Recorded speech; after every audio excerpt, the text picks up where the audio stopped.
নিরাপত্তার সংজ্ঞায় বদলে দিচ্ছে প্রধানমন্ত্রীর নতুন বাসভবন। সাধারণ ইটের দেয়াল নয়, বরং বহিঃশত্রুর আক্রমণ ঠেকাতে এবার মাটির নিচে তৈরি হচ্ছে বিশেষ সুরক্ষা বলয়। বাড়ির নকশায় থাকছে বহির্বিশ্বের প্রধানমন্ত্রীদের বাড়ির আধুনিক ডিজাইন। সব সেফটি ও সিকিউরিটি মেনে বাসভবনের মাটির নিচে থাকবে অত্যাধুনিক বাংকার এবং সুড়ঙ্গ বা টানেল, যা বহিঃশত্রুর আক্রমণ থেকে প্রধানমন্ত্রীর পরিবারকে সুরক্ষা দেবে।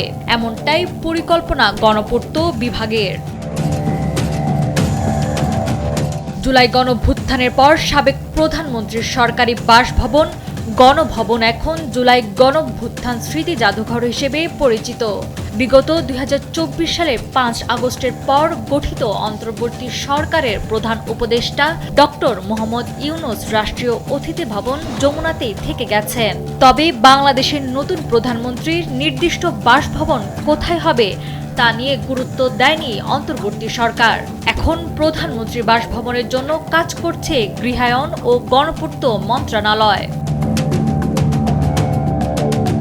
মন্ত্রণালয়ের সূত্রে জানা গেছে, প্রধানমন্ত্রীর বাসভবনের জন্য হেয়ার রোড, মিন্টো রোড অথবা বেইলি রোড এই এলাকাগুলোতে জায়গা দেখা হচ্ছে। বিশেষ করে সচিবালয়ের সঙ্গে যোগাযোগে যেন অসুবিধা না হয় সেটাকেও গুরুত্ব দেওয়া হচ্ছে।